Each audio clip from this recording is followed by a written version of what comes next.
Well, our medical segment for today is sponsored by Orange County Eye Institute, and joining us now is Dr. George Salib, and he's with the Orange County Eye Institute, obviously, located real close. So you're actually on the bus route as well, aren't you? Oh, yes, that's right, at the Salib Memorial Medical Center at the Tower. Yeah, very close to us. Well, today's topic is high blood pressure and the eye, and the first thing we're going to talk about is hypertensive eye disease. What is that exactly? Well, hypertensive eye disease is when hypertension, which is blood pressure, high blood pressure, affects the eyes. And high blood pressure is defined as having a blood pressure of 140/90 or higher on either an acute basis, meaning a sudden basis, or a chronic basis, meaning it's consistent. So when that happens, you'll start to have the hypertension affect the body. And just as in the body, you can have it affect the eyes, meaning you'll start to have thickening and hardening of the arteries itself.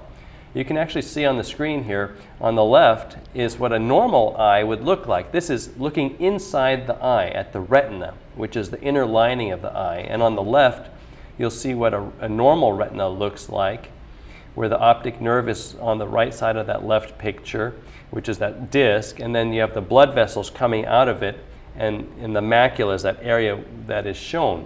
Now on the right, you can see what high blood pressure can actually do. Mm-hmm. It'll start to cause narrowing and thickening of the actual walls of the arteries, and then the veins themselves can look tortuous, meaning they look wavy and thickened. Yeah. You have blood. You can have actual swelling in the back of the eye, and even retinal detachments of the eye. So almost like varicose veins of the eye. It's something similar, yes. Well, how common is this? You know, it's a very common disease. In fact, high blood pressure itself is found in about a quarter of the population. About 23% of the population, or about 65 million Americans, have high blood pressure itself. Now, as we age, the incidence of high blood pressure increases. So that by the time you're in your 60s, about half of us will have high blood pressure. Mm-hmm. And then by the time you're in your 70s, about 3/4 of the population will have high blood pressure. Now, of those people who do have high blood pressure, about a quarter of those people have hypertensive eye disease, meaning the high blood pressure has affected the eyes. But basically, as you can see from the graph, as we age, the incidence of high blood pressure increases. Right. So what kind of symptoms would we be looking for? You know you suffer from high blood pressure, and yet you don't know it's affected your vision yet. So what symptoms are we looking for? Well, that's actually interesting because a lot of us don't even know we have high blood pressure even though we have it. In fact, 1/3 of us who have high blood pressure don't even know it. So that's why it's important to go to your doctor and get checked out. And then a lot of the times, initially you don't feel anything. You might not even feel it, and that's why a lot of us don't know. Now, once it starts to affect you, you'll start to have headaches, you can have chest pain, you can have tightness in the chest, shortness of breath. And then it starts to affect other parts of your body, like your kidneys, and you have kidney disease. But people with high blood pressure generally have a higher incidence of heart attacks, strokes, and all the major bad things that you can have. Yeah. And then when it starts to affect your eyes, you'll start to have blurred vision, distorted vision, and even parts of your vision missing. You could lose your vision entirely, in fact. So are you able to get this from your diet, or is it hereditary? Is it aging? Well, obviously some of it is the aging process. Mm-hmm. That's a good point. In fact, 90 to 95% of the time, we don't know what causes it. It's called primary hypertension or idiopathic hypertension. There's no known cause except for perhaps age and genetics. And about 5 to 10% of the cases, it's what we call secondary hypertension, which is it's a hypertension that's caused by something else. Most commonly, it's kidney disease. Mm-hmm. It can also be thyroid disease. Pregnancy can do it. Obesity can do it.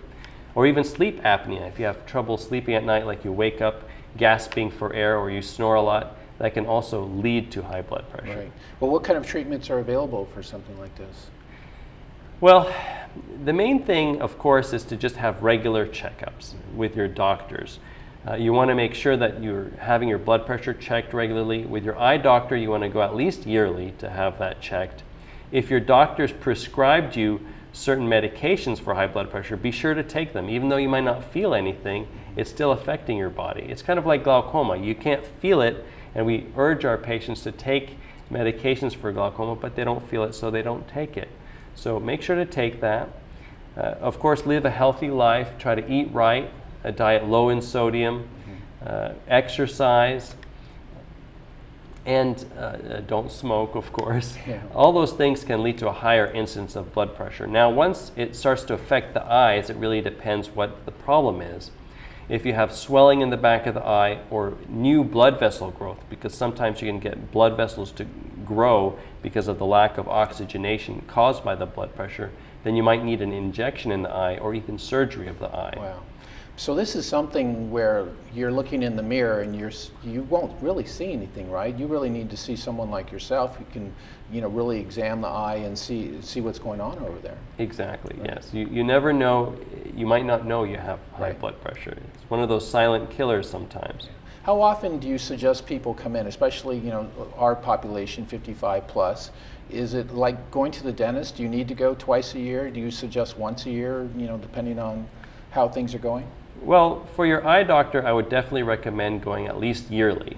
A lot of people try to extend it out to 2 years or 3 years, and I would recommend highly against that because there's lots of eye problems that can occur where you don't even know it.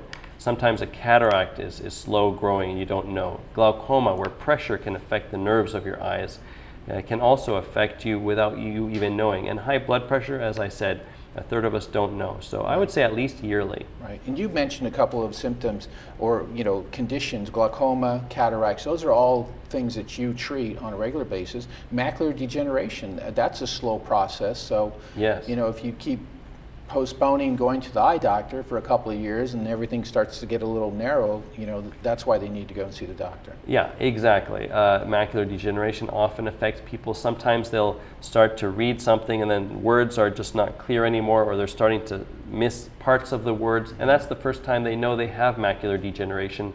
And I examine that. Glaucoma, I check your pressures, look at the optic nerves. For cataracts, I dilate your eyes and make sure that the lens is clear, and if not, I start to ask you if it's affecting your life. Are you having trouble reading? Are you having trouble with glare while driving at night especially?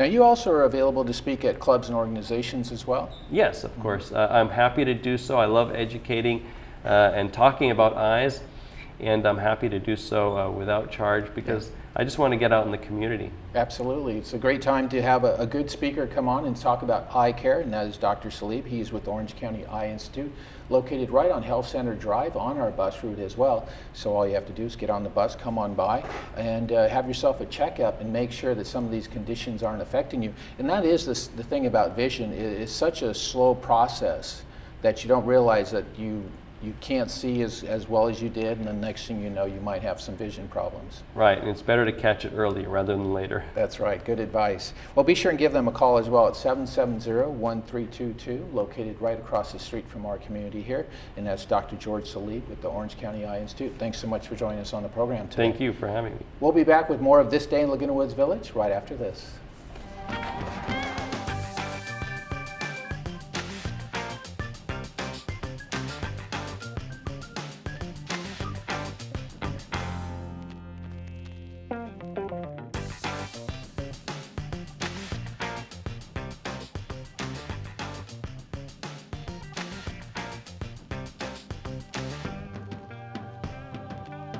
Are you tired of